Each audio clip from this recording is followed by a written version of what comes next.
Back on Tennis Channel Live, Novak Djokovic saved 2 championship points, becoming the first man since 1948 to do that and win Wimbledon. His 5th title at Wimbledon and 16th Grand Slam at the time. We welcome to the show Hall of Famer Andy Roddick with Lindsay and Paul. And Andy, this match, time-wise, was actually longer than your epic against Roger that had no final set tiebreak. What were you thinking when watching this match between Djokovic and Federer? It was strange because I think we were out and about with our kids throughout the day, and we were at a park, and it was like 1 set all, and then it kind of started getting dramatic, and I wasn't watching it from the beginning, and then I just became transfixed. And I actually think Roger probably outplayed Novak for most of the day. But, you know, Novak during crunch time has become a different animal. I'm not sure I've ever seen someone from the start of their career where you would maybe count on them being a little fragile in those moments, maybe a little you could grind them down physically. And then the correction that he's made since the beginning of his career is certainly amplified in a match like this. From where he started to where he's gotten is something unlike I've seen before from a given player. You know, we talk so much about the great players and what they do at big moments. And, you know, this has to be so difficult. I remember watching the match and I was dumbfounded by Novak's ability to stay in there and win the big points. Roger, as you said, really outplayed him for 95% of the match, really. And Novak played tremendous tiebreakers. I don't think he made any unforced errors in any of the tiebreakers. Roger created all the opportunities. And we always talk about narrow margins. I want to run a couple videos here, Andy, and see what you think about narrow margins in terms of just missing targets and how you pay the price against a great player. First match point, you think, okay, he missed the first serve. He makes that. Novak is going, you see, he's guessing wide, and he's taking a step towards the front as if, like, if that actually made it, it's over. You know, and then you miss a forehand here, and then all of a sudden you get a little tight. But Roger makes that first serve. It is an ace. It's probably a quarter of an inch, maybe. And then how does that affect the all-time slams record? And then, as you see here, he makes his first serve, probably the best kind of first serve points won percentage of all time. It's really easy to say from the sidelines. He kind of forced that venture in. Roger has kind of always erred on the side of being aggressive, and it's obviously served him super well. From that position where he was in the court on that last match point, probably a foot inside the baseline, not one where he was pot committed to go into the net. And especially on that grass in the second week, it gets a little crunchy, it gets a little slippery. So one of the things I always thought about was if I was going to make a mistake on approach shot, I at least wanted to make the person change direction. So one, I don't think he needed to force that ball in. And two, I think it needed to be against the movement of Novak, as opposed to Novak hitting the return from the ad side and then in one motion without having to switch directions, being able to kind of hit a very comfortable passing shot. The most undersold part about tennis is you run a great play in the NBA, you can call a timeout, plan something. All of these decisions are made on a moment's notice and our reaction. So even someone like Roger, who's been through this a million times, excuse me, is a great decision maker. You know, only has a second to react, and it's the finest of margins with those decisions that ultimately make a difference. There was 2 things that stood out for me watching that match. One was the emotional energy of Novak. And Andy, you said you watched a little bit of it. It was the most subdued I'd ever seen from Novak. He barely reacted when he won even. Why do you think that he was just kind of staying within himself for the entire 5 hours out there? Well, I think there's 2 things, and I think that's a really astute observation, Lindsay. You rarely see people lose it on center court at Wimbledon. Like I don't know if it's the atmosphere. You know, you have like your epic meltdowns from the U.S. Open, of which I participated a lot.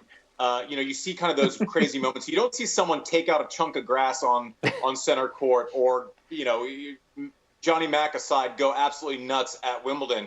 You know, I think that has something to do with it. Also, I think Novak has kind of realized that he's playing an away match most times against Roger as far as crowd support.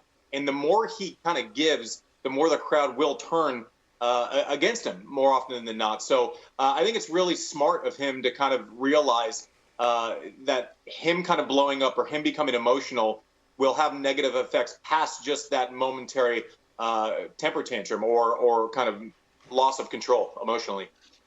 The other thing is we were looking over the stats last night. I mean, it is out of control when you look at the stats for the match to process, one, how Roger didn't win this match.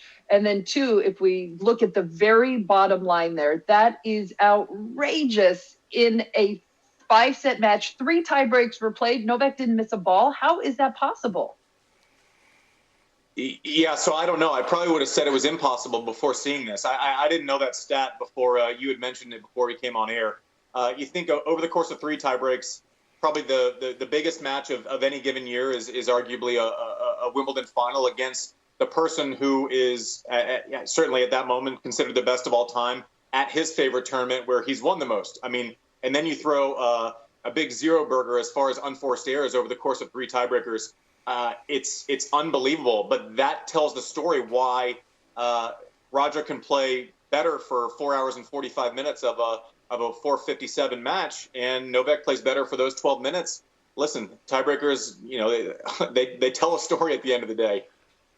Yeah, when you look at that and you see someone like Novak that basically plays a match like that, and Roger over 5 hours only has 10 more unforced errors, but he's got 40 more winners, you really think that they're going to tip the scales for Roger. And to me, I just think it gives Novak so much credibility and such an amazing effort for him really to manage the composure, manage that environment. And a lot of it's about the big moment. Andy, how do you do that in the big moments? How do you figure out how to stay composed and trust yourself in the finals of a Wimbledon, finals of a U.S. Open? If I'd have known, I might have had a title. I don't know. I think you just stay the course. I think Novak has this gift now, this mentality where he's been through it so many times. You see people like a Michael Jordan. He could miss his last 4 shots, but he's still not scared to shoot that ball in the last 5 seconds. And Novak, I don't think, was that guy early on. He is certainly the definition of that guy at this point in his career, and never more evident than last year's Wimbledon final.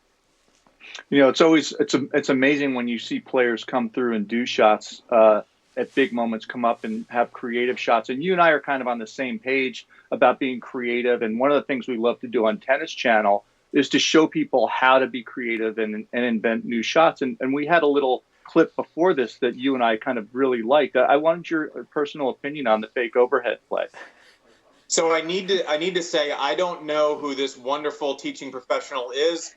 He will not like me after my comments. This is the most useless shot I've ever seen on a tennis instructional video in my life. And I just wanted to know why, Paul, you're normally kind of the go-to instructional video. I can't understand for the life of me why you didn't do the instructional video on the fake overhead and then run back into the middle of the court high. I don't have this one, but if you guys want to see an amazing fake overhead in real time, Google the Pablo Cuevas fake overhead drop half volley winner in a tournament. Now that's an incredible shot.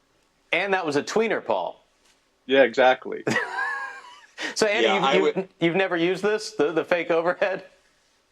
No, I mean, I've whiffed overheads, but then it's like a reaction. But like whiffing one because you stink and choosing to do it on purpose are very different things. One's just a lack of skill. One's an extreme lack of judgment.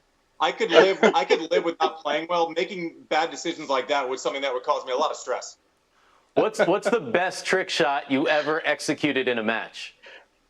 It's probably a tweener. You're overvaluing my talent level, Steve. Like I wasn't like the Roger guy who's like, I'm going to go behind the back or do something like this. I'm like, I'm going to try to shove my backhand in the court today, and hopefully that'll be enough.